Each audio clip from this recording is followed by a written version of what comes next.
Right now, guys, I'm telling you, cracking the code and killing these coyotes here from October 25th. And I would say, in the next week, 2 weeks, 3 weeks even, maybe the rest of November into December, I think you're going to have great success with, that specific sequence. I hope I help at least one person kill a coyote with this video. What's up, everybody? Welcome back to another video. We are headed south down to North Carolina to kill some coyotes. So stick with me. I'm heading through Richmond, Virginia right now, but I'm heading down south North Carolina to meet up with Black Hot. He was down here the past couple weekends doing deer hunts, and he did some scouting for fields that are getting cut. So the corn and the beans and everything's starting to come down here. So it's starting to get primed up. Just like up in PA, like I mentioned, everything's getting cut. So we're at that time, guys. Family bust up. It's that time of year where you got all these subordinate dogs, satellite dogs out running around by themselves, looking for some friends. And I saw that firsthand, not last night, the night before. Abby and I went out for a stand on a work night and called in a dog, and it was neat because he was coming in straight downwind from us. And I kind of rushed it. Actually ended up missing the coyote, but I rushed it because I was worried about our wind. Just felt it on the back of my neck, blowing right at him the entire time. But it was cool because this dog came in, and whenever I woofed at him to get him to stop, he actually stopped in his tracks and laid down, real submissive, because I was playing a group howl is what he came in on. So he actually did that twice. He would come and then laid down, just being real submissive. So that time of year, we're gonna see how many we can throw on the back of the truck. So you guys stick with me. If you haven't yet, hit the notification bell, and if you haven't subscribed yet, make sure you if you like what we're doing, hit the subscribe button, because you don't want to miss anything. Like I said, we're just gonna see how many coyotes we can possibly put in the bed of the truck. So you guys stick with me. I'll see you on stand here in a couple hours, and let's go have some fun. It sounds okay. It's not, the acoustics aren't right. Is that how you're gonna start the standoff? You got to. First stand. You got to.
We're gonna count.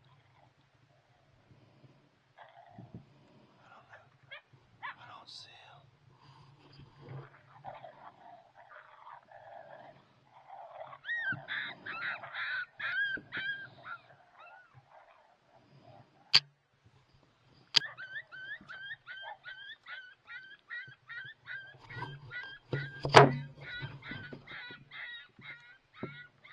Ready?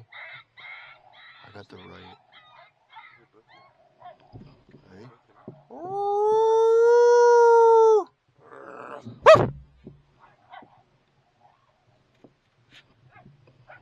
Three, two, nice.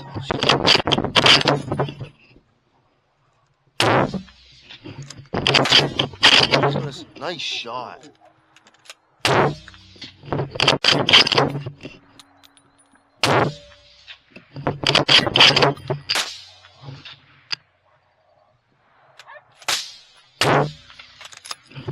He hit pretty good.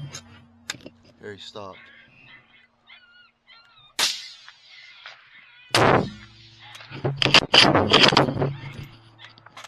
He's dead.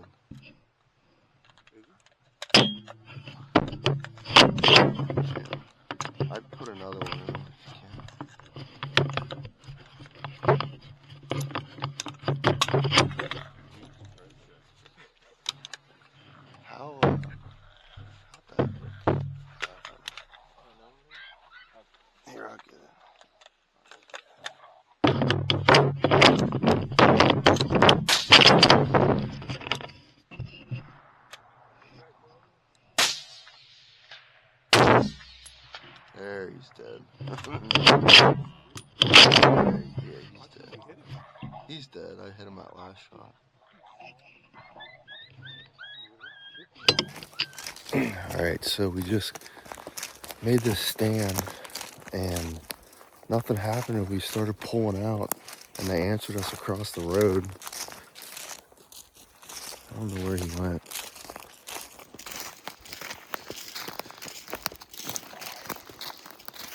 Pretty big dog.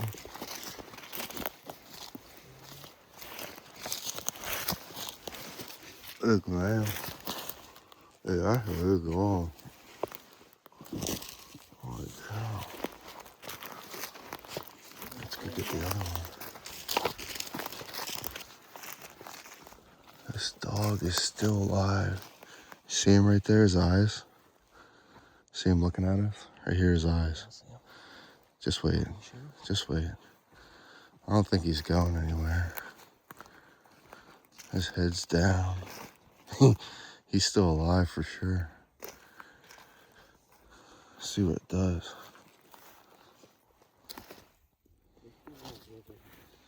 I mean, come over here and shoot him in the head. Watch that wrong.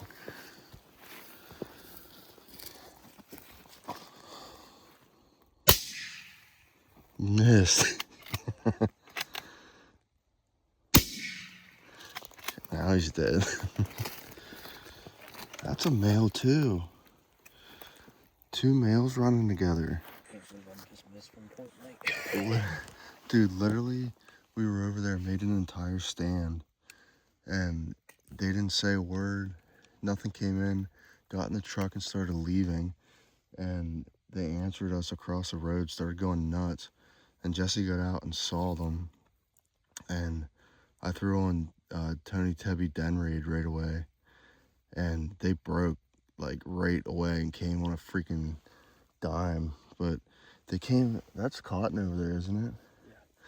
They came through that cotton field, and freaking Eli's like right there in the middle of the road. And I turned and both of them were crossing the road, but they were still coming right to us. And we wolfed them to stop. I don't know if the second one stopped or not, but Jesse and I double tapped the other one, and then this one took off. We all unloaded on it. I think you hit it, running on a dead run, and then we shot like 10 more times and freaking kept missing it. But that was crazy. We're gonna go grab the other one here, quick. Got anything to say? Fired up. Adrenaline rush, huh? Yeah. Love it. Dude, I can't believe that was two males running together. This is just a little one.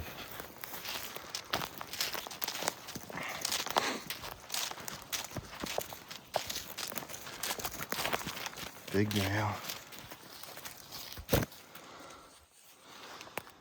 That was crazy, dude. That one's a lot bigger than the other one. That's a big dog. Look how old he is. Look at his teeth. Not young, but I don't think he's that old, but look how rotten they are. This is just a pup. Yeah. Two males though, that's weird, man.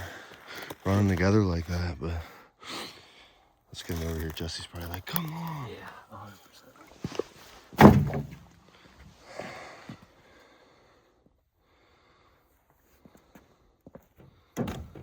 Nice. Here, give me some.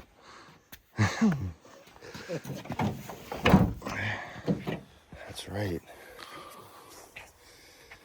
That was fun. We're gonna go try to do that about 10 more times tonight. Stick with us. Hey guys, just driving down the road and wanted to make a quick video just to get some of these thoughts out of my head right now.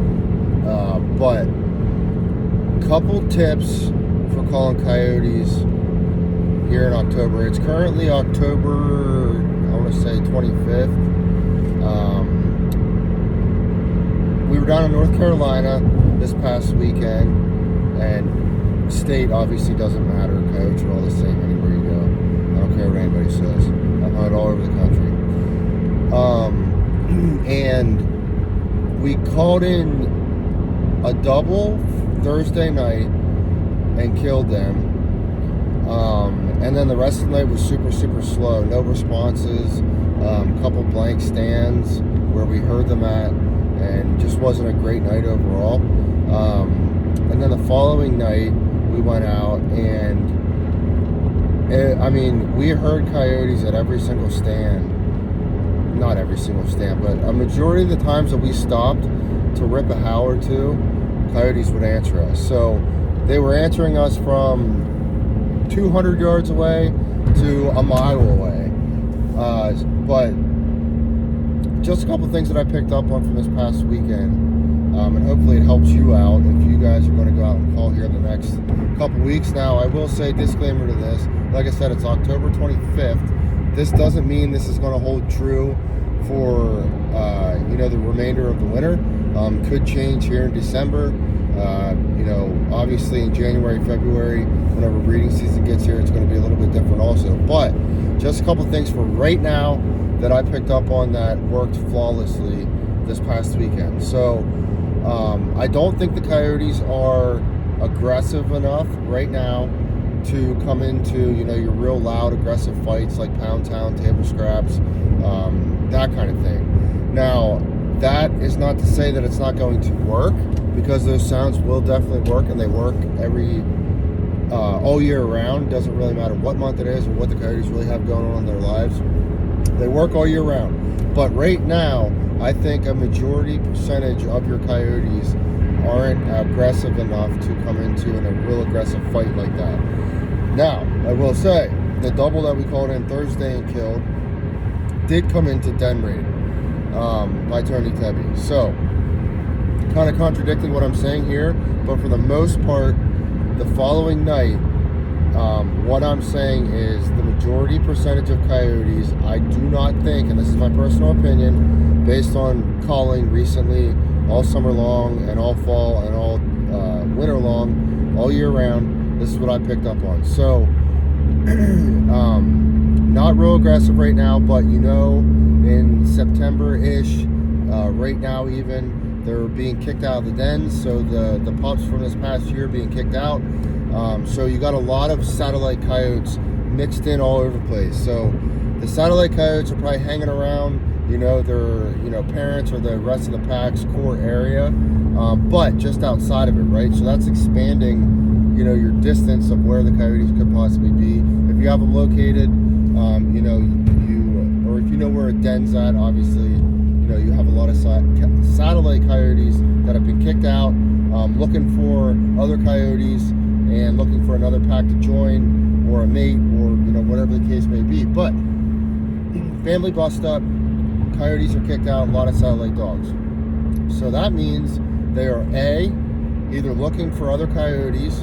So your vocals obviously always are good. Group howls are good, and young coyotes with fresh ears, that this is their first, it's starting to get colder, weather's breaking, it's in the 30s every night.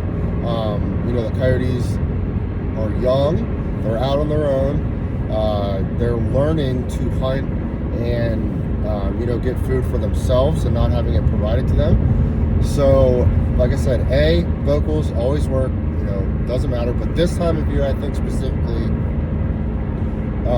since there are a lot of those satellite coyotes out away from the packs, away from the dens, they're looking for other coyotes to join. So vocals always going to work, especially this time of year. I think the percentage of calling in coyotes with just vocals, meaning howls, lone howls or group howls, go up significantly, and throw in things like greeting whines and other social sounds like that.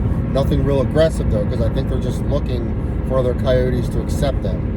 And the other reason I bring that up is 2 weeks ago, called in a coyote, and it was one of those satellite dogs all by itself, and could tell in the thermals it wasn't that big. It came in, and whenever I was woofing, like yelling at it, woofing it to stop, he would hear it, and he would lay down in the corn. And then he would get up and come a little closer to the corn. I tried to stop him again. I woofed him, and he laid down, like acting real submissive. Like he was just coming to the group house that I was playing and wanting to be accepted by that group. And whenever he was getting close, he was, being real submissive, laying down, basically saying, hey, I'm not, here to harm anybody, like just accept me, right? At least that's what goes through my head. So I think non-aggressive vocals like your howls, group howls, greeting whines, other social sounds that aren't real aggressive are working very, very well right now because of these satellite dogs that are out and away and looking for these other coyotes to join up with. So that is me saying I don't think they're going to come to real aggressive fights or real aggressive social sounds. Submissive beggar is always a good sound, but in my head, I mean, this could be controversial. People may disagree, which is totally fine, but in my head and the way I see it, in my experience, I think submissive beggar is more of like a distress kind of social sound. So I would say I'm keeping that out of my sequence right now just because I feel like it's just a tad bit aggressive. So another social sound that you could plug in replacing of submissive beggar would be submissive tap out. It's not quite as aggressive, a little quieter, a little more soft paced, but then it does get kind of aggressive. So I think that's a good one to play right now also. So you got these satellite dogs, real loud aggressive fights. I don't think they're young, they're out on their own, they just want to be accepted by another group. I don't think they're going to come charging, barreling in to a real aggressive fight like table scraps or pound town or den raid or anything like that. Now the other flip side of that, and which I'm saying is the majority percentage of coyotes are probably going to act that way, but the flip side is your dominant big male females, coyotes that are paired up currently and stay paired up. Obviously adult coyotes could come into those sounds at any given time, right? But also you got to realize is they just kicked all the pups out of the den, and you have a lot of these satellite dogs running around that were kicked out of the den. So pup distress obviously works all year round as well, but currently right now I don't think your adult coyotes are going to come to aggressive pup distresses, or I don't think your adult coyotes are going to come to a real aggressive pup distress sound right now as they typically would either, because in my head, again, my opinion, they just kicked all the pups out of the den. They don't really care about them right now. All they care about is getting ready for mating season and surviving, eating, that type of thing. Again, this is all in my head, my opinion. You can disagree, that's fine. I'm glad. I hope somebody does disagree. Would love to talk about it and learn something from other people. This is just what I've gathered. This is what I'm picking up on. Other side of these satellite dogs and the sounds that are working right now. So we went through, lone house, good choice right now. Group house, good choice right now, because I said these satellite coyotes are trying to meet up with other coyotes and group up, etc. Another good sound for right now with all these satellite dogs like I'm talking about is prey distress. So it's October, you got a lot of satellite coyotes around, out of the dens by themselves, learning how to hunt and eat and looking for other coyotes to group up with. Cagey Cottontail was an absolute killer this past weekend, and me saying that is saying something, because I have killed a lot of coyotes in my time, and I would very confidently say that 85 to 90% of those coyotes were killed on coyote vocals, not prey distress. Not a big prey distress guy, solely for the fact that, like I mentioned, we call all year round. So in your summer, late winter and early fall months, before fur bearer season comes in, we have a lot of red fox and gray fox around my area. So the second you're putting on woodpecker, bird distress, rabbit distress, baby cottontail, Mrs. McCottontail, cagey cottontail, whatever it is, you're gonna have a fox show up, and just you really don't want to deal with it at that point because you can't shoot them. So I don't really mess around with prey distresses too often. I will throw them in my sequence in the winter months, just because I can shoot fox, and if a fox comes in, I'm going to shoot it.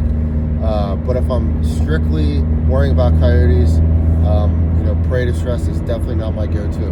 But this past weekend, KG Cottontail was an absolute killer. We killed 7 or 8 coyotes on a lone howl, which I think a majority of the time they were answering to Come Here Lonely Howls, which they answered to that all year round, a lot of the time.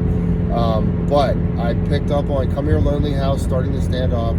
They would rip multiple groups all around us, would answer that, and then go straight into KG Cottontail. And I'm telling you, this weekend was insane. It was like more than 75% of the time whenever I ripped Come Here Lonely House and they answered us and put on KG Cottontail, it was a matter of a minute and we had coyotes coming in. So KG Cottontail was awesome. And once I figured that out, which luckily it was early on in the night, like before midnight, that's what they wanted to hear and that's what they were coming to, that's the only thing that I would play moving forward. Rip a howl. If they don't answer, play KG Cottontail for a little bit. And we had a couple come in silently that way. But if I ripped that howl and a group howl answered right away, KG Cottontail, boom. Majority of the time that group was coming in. So there was one stand where ripped Come Here Lonely Howl, had 3 different groups of coyotes on each side of the road from us light up within 400 yards. Every single group was within 400 yards of us, and it was one of those where our heads were on a swivel and we didn't know which direction they were going to come from. So we had 2 come in, killed those 2, continued to play KG Cottontail, had another group of 2 come in from the same direction that the first 2 came in on, and we killed one of those, and the other one got away. And then as the other one was running away, I was trying to get it to check up, but it was in high beans and couldn't really see it that well because just see his head like going through the beans. But after we shot the one, tried to get him to check up, put on Pup Distress 3, and had a coyote from directly behind us come in, and we shot that one. And then I went into, just because all the chaos that was going on, we literally shot like 4 or 5 times there in a matter of like a minute, and then played Pup Distress 3, killed the one on it. I went into one of those aggressive fights thinking that, if maybe we killed a couple younger dogs that were like still familyed up with the rest of the group, that we took a couple of them out that came in by the pair, that, the adults were sitting back, just seeing what was going on. And the reason I was thinking that through the stand was, killed those 3, 4 came in thinking they were smaller coyotes coming into KG Cottontail, because in my head, the majority of the time, prey distress doesn't work with coyotes. So I'm thinking this whole time that the younger dogs, they're still in the family group. The younger dogs are coming to KG Cottontail because they're fresh ears and, learning to hunt and things like that. So as the stand's playing out, put on Coyote Pup Distress 3, kill that one, think, okay, well, we killed the pups. That was one of the adults that was still family paired up in the group with the pups we just killed. Here, Coyote Pup Distress 3 comes in to see what's going on, gets killed. And at that point, I'm like, okay, well, there has to be another adult coyote around, because we heard one, back over our right shoulder a little bit, completely different group than the ones that I was just talking about. And then I turned on one of those aggressive fight sounds. I think it was Tony Tebby Den Raid, and played that for a while. And he popped out. We actually missed him. But anyway, that's just how my head is processing all this and how it's going through it. Just like a recap of what I picked up on from this weekend. I'm going to quit rambling because I'm driving home right now in my car. That's why I haven't really looked at the camera yet. But you just kind of see like a floating head here. But I just wanted to get on here. And if this helps somebody out, I mean, great. Like I said, you can have your own opinion. You can think how you want.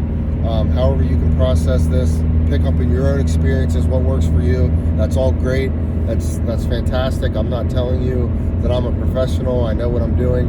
I'm just telling you what I've seen currently during this time of coyote calling. So just to recap, got a lot of satellite coyotes that are kicked out of the den. increases the chances of coyotes being more spread out than your typical areas where you would normally locate them. So don't be afraid to make those blind stands where you go in on and don't have any coyotes located. Don't be afraid to make those blind stands, because there could be a satellite submissive dog in that area that's going to come in and get shot in the face. Second thing is the percentage of coyotes out there that are callable is more than what they are all year round, because like I said, these satellite dogs are out by themselves, first time on their own, looking for another group of coyotes to get with, to potentially pair up with, etc. And they're also out on their own for the first time, learning to feed themselves, how to hunt, etc. So with that being said, lone house, always a good option. Group house, great option for right now. And then a prey distress, and specifically cagey cottontail, this past weekend was an absolute killer. Now I'm sure any of those rabbit sounds would work. MFK's rosebush cotton's a good one. Cagey cottontail, Mississippi cottontail, 6 one way, half a dozen the other. It's really your personal preference. But cagey cottontail this weekend was a killer. So right now, guys, I'm telling you, cracking the code and killing these coyotes here from October 25th, and I would say, in the next week, 2 weeks, 3 weeks even, maybe the rest of November into December, I think you're going to have great success with that specific sequence. Locate them with Come Here Lonely House, Boone Lone Wine House, something like that, and then go right into a prey distress like cagey cottontail, and I think you're going to see some success. So I hope I help at least one person kill a coyote with this video. Again, I'm not here to tell you what to do. This is the code, it's cracked. I haven't figured out, because I do not have it figured out. I learn something new every single time I go into a coyote stand, and I'm very, very thankful for that, because I never want to stop learning. Because if you want to keep killing them, you got to keep adapting, keep learning, right? So just a couple of my key takeaways from this past weekend. Hope it helps. If this resonates with you, whatever, if you agree with me or if you think I'm an idiot, ignore it. But if it does resonate with you and you like it, let me know. Subscribe to the YouTube channel. I'm going to try to post more videos like this, more of a real time, like, hey, this is what I saw yesterday whenever I was coyote hunting. This is what I picked up on. This is what I learned, and let you know, so hopefully you can use it and it works out for you as well. That's what I want to do. We're all coyote hunters here. We all have the same goal in mind. So if you like it, subscribe, let me know, and I'll talk to you guys in the next one, and keep shooting these coyotes in the face, man. I'd love to see it.